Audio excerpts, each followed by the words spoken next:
Hey, what's up everybody? Welcome to a new tech video. We're doing all tech videos this week because I've got a lot of tech things I want to talk about, and well, I figured this week would be the best time to do it. Why? I don't know, but the first thing I wanted to get out of the way was my first impressions of the PlayStation 5. And before you all leave comments, yes, I know I'm about 10 months late to this party, but between scalpers, the extortionate prices they want to charge for these consoles, and the shortage of Sony only making like 8 of these at a time per day, yeah, it was kind of hard to get one. I finally did get my hands on one, so I figured, well, better late than never.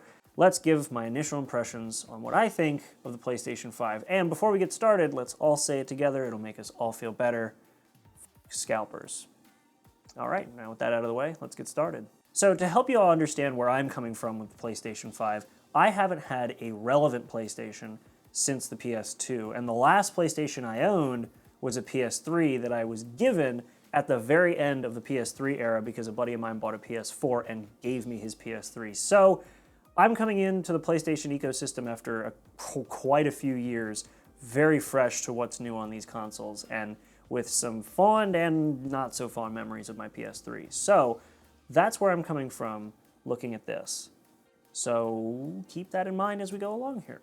So to get the first big thing out of the way, it is a big console. There is no getting around that. My TV setup with my consoles includes an Xbox 360 laying on its side and an Xbox Series X sitting on top of it for better cooling and just so that I can kind of have two consoles in one place and not take up a ton of space.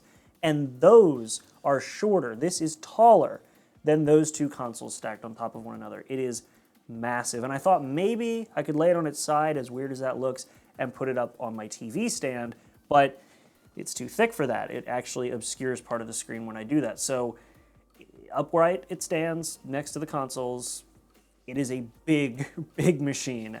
Yeah, there's no getting around it. It's massive. Now, while the design is big, it is by no means bad. It's not my preference in design. This is a much more bold, outlandish design that's meant to stand out wherever you put it. And I tend to like a more minimalist design. That's why I like the black rectangle that is the Series X, and why all of my gaming PCs that I've ever built were put into big black box cases and not anything flashy.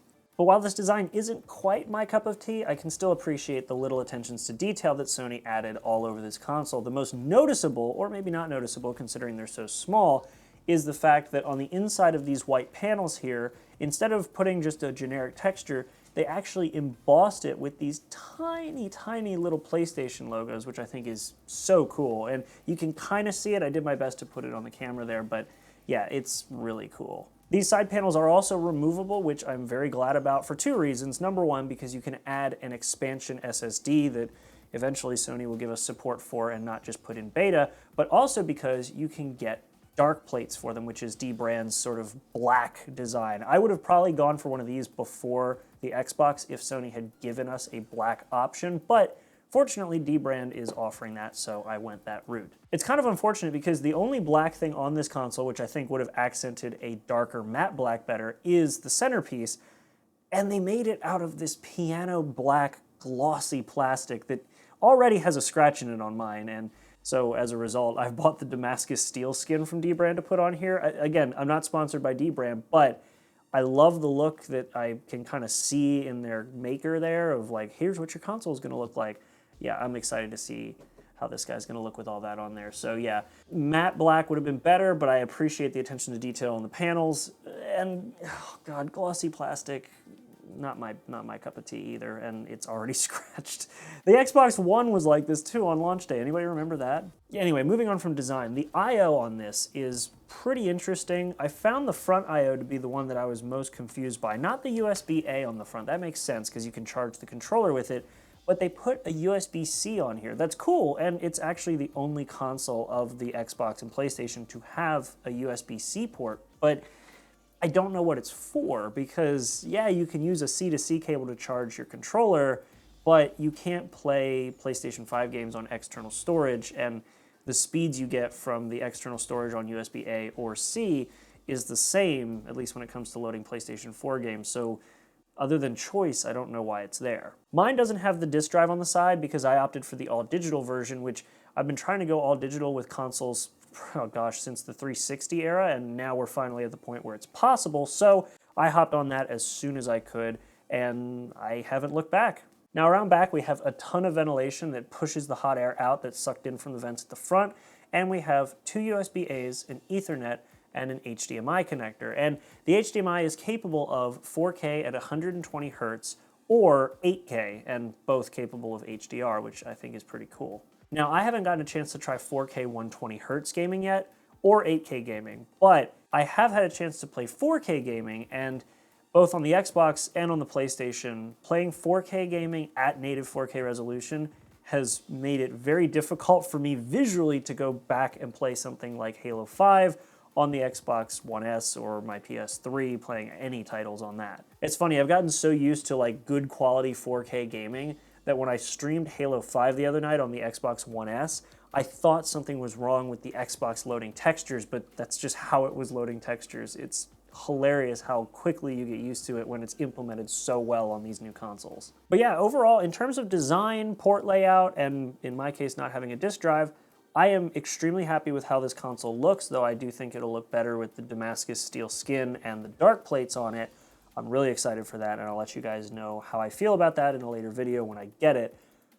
Not having the disk drive makes it more symmetrical, the small attention to details are great, the piano black finish for the plastic is not quite what I would be hoping for and leaves scratches, but it is what it is. And the port layout, while confusing on the front, makes total sense around back, and you have choice. Now, before we move on to the controller, I want to talk about the games on this, because this is where I think Sony did a much better job than Xbox, at least in terms of exclusives. I'll talk about this more in a later video, but I feel like Microsoft did a much better job of bringing a lot of games forward to the Xbox, like the original Xbox playing on the Series X blew my mind when I threw in an original copy of Battlefront and it just worked. So I think Microsoft did a better job there, but Sony really nailed it with the exclusives. And it's funny because I remember when Xbox was the company with the exclusives, but Sony's just got it this time around. And apparently it's been this way for a while, but again, I missed last generation, so bear with me, I'm still catching up on some of that stuff. I haven't played many of the exclusives available on this yet, don't worry, I do plan to, but so far the two that I've been really focused in on are Astro's Playground and Spider-Man Miles Morales. And I have been playing Spider-Man Remastered, which I know is technically a PS5, PS4 exclusive, so I'm not really counting it, but yeah, Miles Morales, hello cat, is freaking awesome. This is what happens when you record during dinner time when she wants food. Don't worry, she has been fed. Anyway, those games do a really good job of showing off what this hardware is capable of. Miles Morales in the high fidelity mode with ray tracing and all these sort of filmic effects just really makes it impressive to look at. And I was actually blown away when I came to the realization that the opening menu was not a pre-rendered cutscene, but actually a real-time cutscene that transitioned seamlessly into the beginning of the game with literally no load times. That was insane. And that's the other thing you'll notice in games that are made specifically for this, and even some backwards compatibility games that are brought up. The load times are basically non-existent. The perfect examples of this are the two exclusives I've been playing, Miles Morales and Astro's Playground. Going from one location to another in Astro's Playground is basically immediate with just a sort of fancy transition in the middle, and the Miles Morales setup was nuts. And getting into the game is, I'm sure a lot of people have said this, I've seen it quite a few times, but it's basically getting to the level of like old school cartridge games where you just pop the cartridge in and start playing. This is kind of bringing that back around. And while I do enjoy my Xbox Series X for quite a few things, even the load times, there are still games that take some time to load, like Flight Simulator, and I would love to see them load up on this, how quickly they would actually load in. So that's impressive. The last thing I'll say about just the gaming experience so far before moving on to the controller is that the console itself is extremely quiet while playing pretty much any title. I've sat right next to both the current generation consoles, from the Xbox to the PlayStation, and really, the PlayStation is a touch louder than the Xbox, but it's so close that you wouldn't even notice. And if you're sitting back on a couch like a normal person,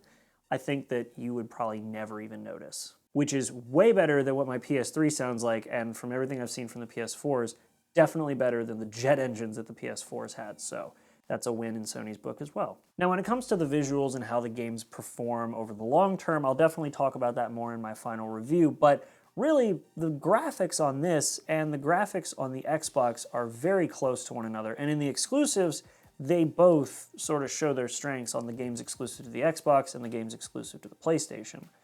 But this PlayStation has one thing, one accessory that makes it feel like a next generation console as opposed to the Xbox, and that is the DualSense controller. So let's talk about that now. This controller has been what I've spent most of my time focusing on while playing because it's the thing that you hold in your hand and interact with the most. And this is really what sets this console apart from the Xbox Series and really any other console that I've played with in the last ever. It genuinely feels like a next generation device. And it's hard to explain, but I'll do my best. So the big thing that Sony focused on with this controller is the haptics. Now, when I say haptics, I'm talking about the vibration motors on the inside, which is funny because the controller that I last used on any PlayStation was the original DualShock 3 controller with the 6-axis back when they were still in like a legal battle with whoever makes the rumble packs. So this has no rumble in it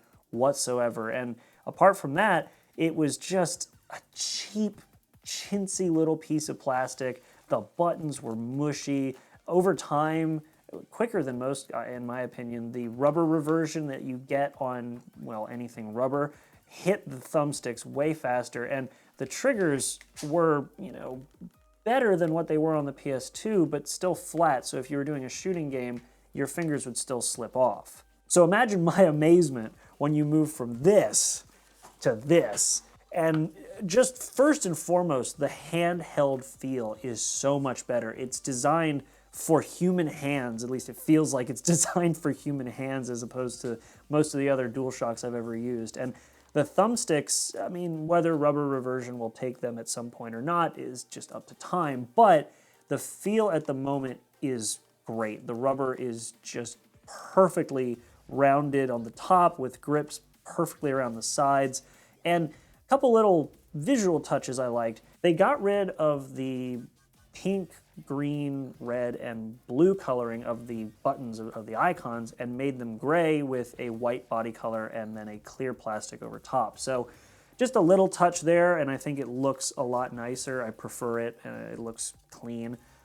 Whether this white stays clean, though, is a different story. And the grips are actually the same embossed design as the inside of the console itself. So that's a cool little addition, though I feel like these are going to get very dirty very fast because instead of having this sort of diamond pattern that can be more easily scrubbed out, you're going to have these little circles and triangles and squares just catching every bit of dirt and holding it. So time will tell how this ages. They added a microphone just above the headphone jack, which is a nice addition. The headphone jack is fine. I think the whole 3D audio thing they're going for is a little overhyped. It wasn't super noticeable until you played something like Astro's Playground, so maybe other games will take advantage of it, maybe not, who knows. But the microphone I like because if I do decide to play online with this console, which I don't right now because I don't have friends on PlayStation, they're all on Xbox, but if I do play online, I can put on a regular set of headphones and still have a microphone, not have to worry about having a headset with a mic. That is genuinely really cool, and putting a dedicated mute switch just above it is awesome, so you can just mute it when you don't want to talk to a squeaker in Fortnite. You have a create button similar to, I think it was called the share button on PS4, which basically allows you to take a screenshot or record something during gameplay. That is also really cool, and there's a speaker in the middle of the controller. That's cool. It's, again, very underutilized in any of the other games I've played. God of War doesn't use it. Ghost of Tsushima doesn't use it. They kind of use it in Miles Morales, but they use it a ton in Astro's Playroom. So it all comes down to the developer. And that covers every button on this controller except the top two, which we're almost there, don't worry. Now we're going to talk about the haptics. Now, what I was talking about before with the feel of all these buttons, buttons either work or they don't. They either feel good or they don't feel good. The haptics are something that you never really think is bad until you try something this good. And this, for me, is what made this console feel next generation. So if you have a phone or you're watching me on your phone, if you have an iPhone, flip the ringer switch on the side to mute and unmute. That buzz, that really precise tap, Imagine that in an entire controller. It's so hard to explain, but again, I'll try to explain it the best I can. So one of the best examples I've found so far is in Astro's Playground, of course, because this seems to be the best demo for this controller. When it rains, you can feel raindrops landing all over the controller, or when you're running through snow, you feel the smoosh of your feet going through snow. Same thing with sand, but when you run over metal, it's a more precise tap that goes back and forth on either side of the controller. And it's so precise. Ice was the other thing in Astro's Playground that felt really cool. So I can only imagine how this will be implemented in things like racing games or newer shooters, things like that. I'm really excited because so far it's super precise in things like Miles Morales and Astro's Playground, but the buzz, the rumble that you would get from most other games pretty much feels the same in games like Splitgate.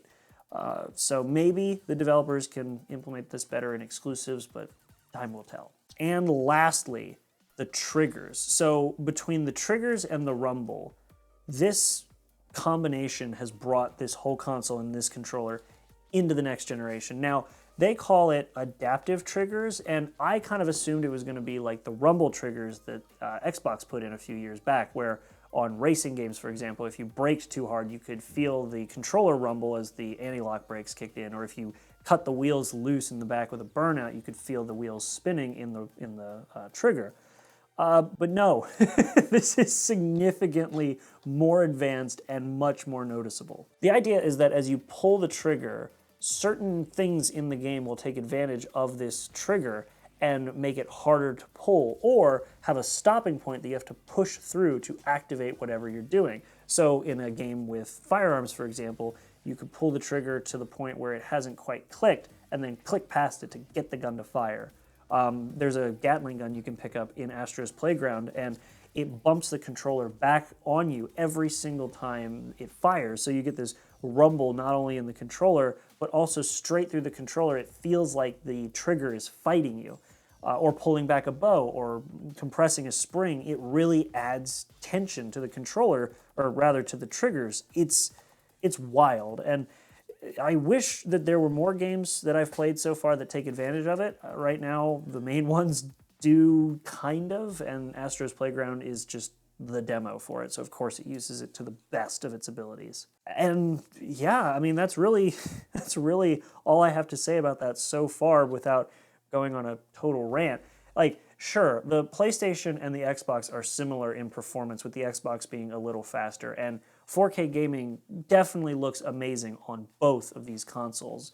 But if I were to choose the console that felt the most like a next-gen console, it wouldn't be the if it ain't broke, don't fix it Xbox. It would be the haptics and adaptive trigger weird space-age monolith that is the PS5, at least so far. We'll see if Xbox does better with their exclusives, because so far the only Series X exclusive is Flight Simulator. Again, Sony nailed it with the exclusives, and they nailed it with the controller.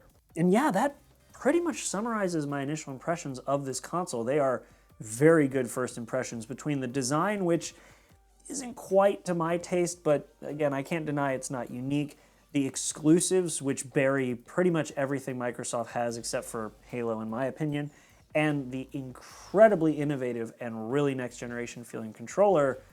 This is one hell of a console, and if I had to choose between the Xbox and the PlayStation, it'd be a very, very hard decision. And for a lot of people, if you're not tied to Xbox Live or the Halo franchise, you may just end up going with one of these. And I don't usually say that on initial impressions, but this time around, this is a hard console to look past. And yeah, that's pretty much it. I am going to be doing another video down the road as a full review for this console, so make sure to subscribe so you don't miss that. And later this week, I will be doing an Xbox Series X review, so make sure to follow for that, because I'm going to be doing my initial impressions of that with an in-depth one coming later.